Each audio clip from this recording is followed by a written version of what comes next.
जय हिंद दोस्तों आज की इस वीडियो में हम कक्षा 9वीं की गणित का प्रश्नावली 3.2 को कंप्लीट करने वाले हैं। तो आइए बिना देरी करते हुए शुरू करते हैं। पर उससे पहले अगर आप लोगों ने प्रश्नावली 3.1 की वीडियो को नहीं देखा है तो लिंक इस वीडियो की डिस्क्रिप्शन में मिल जाएगा, आप लोग देख लीजिएगा, ठीक ना। यहाँ पास पहला नंबर हमारा प्रश्न क्या कह रहा है, निम्नांकित प्रश्नों में से प्रत्येक प्रश्न का उत्तर दीजिए। और सारे प्रश्न आप लोग समझ जाएंगे इस वीडियो को देखने के बाद, कोई भी डाउट नहीं छोड़ूंगा, ठीक ना। यहाँ पास पहला नंबर प्रश्न है कार्तीय तल। देखिए ये जो प्लस का चिन्ह होता है ये होता है कार्तीय तल, इसको बोलते हैं कार्तीय तल, ठीक ना। यहाँ पास कह रहा है कार्तीय तल में किसी बिंदु की स्थिति निर्धारित करने वाली क्षैतिज और ऊर्ध्वाधर रेखा के नाम लिखिए। मैंने आपको प्रश्नावली 3.1 की वीडियो में क्षैतिज रेखा और ऊर्ध्वाधर रेखा के बारे में बताया था। तो देखिए जो खड़ी हुई लाइन होती है इसे हम लोग बोलते हैं ऊर्ध्वाधर रेखा, और ये जो पड़ी लाइन होती है इसे हम बोलते हैं क्षैतिज रेखा।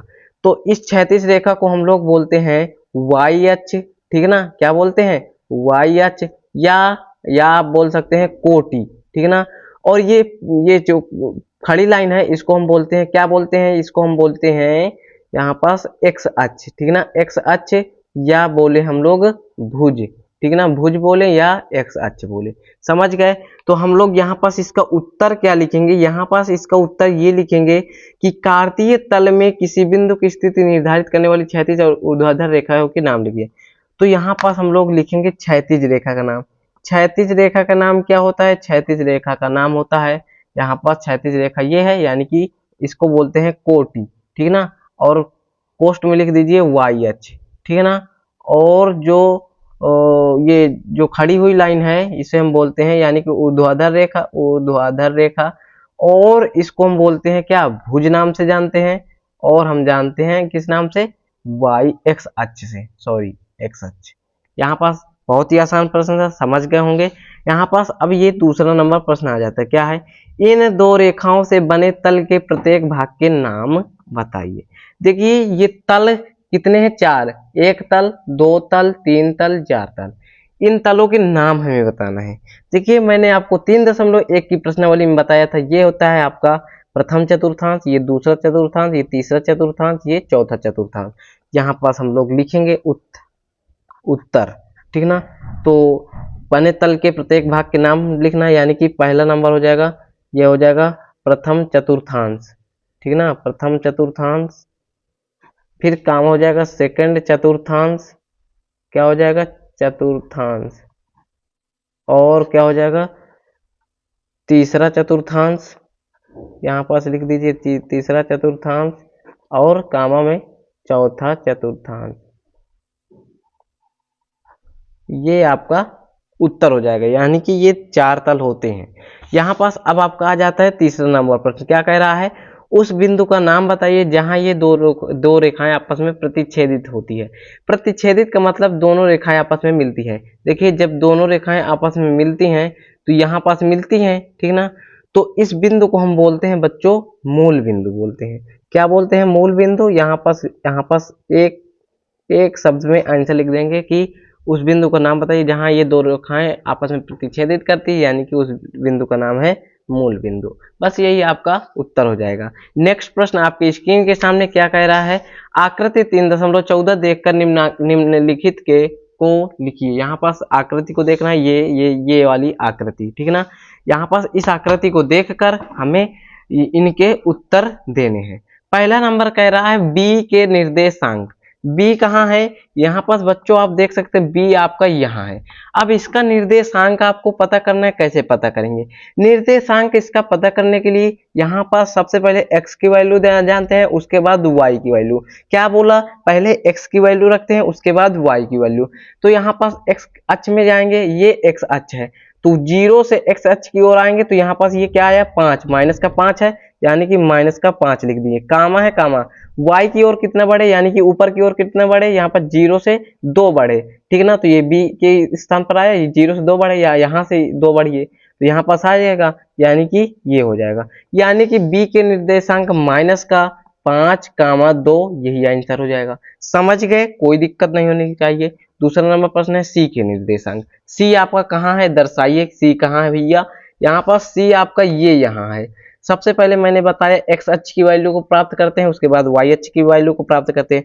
एक्स अक्ष से हम चलेंगे तो यहाँ पास जो है जीरो से यहाँ पास ये जीरो है, जीरो से सी की ओर आई, जीरो यहाँ है, यहाँ पे जीरो मान लीजिए, तो जीरो से यहाँ सी आएंगे, इधर आएंगे तो यहाँ पास क्या आएगा 5 आएगा, यहाँ पर जीरो से इधर आएंगे एक्स अक्ष की ओर 5 आएगा।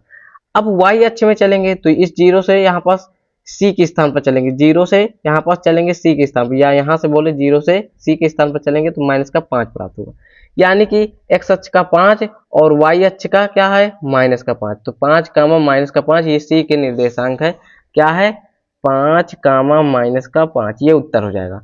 तीसरा नंबर प्रश्न है निर्देशांक -3 कामा -5 द्वारा पहचाना गया बिंदु क्या है, -3 कामा -5, यानी कि एक्स अक्ष में -3 चलिए, वाई अक्ष में -5, एक्स अक्ष में -3, यानी कि ये एक्स अक्ष में -3 हो जाएगा, ये है ठीक ना, जीरो से इधर आएंगे, यही तो एक्स अक्ष है भाई, -3 यहीं पास मिलेगा और कहीं नहीं मिलेगा एक्स अक्ष में, ठीक है ना, यहाँ पास इधर 3 मिल जाएगा पर माइनस में नहीं मिलेगा, ये एक्स अक्ष में -3 है।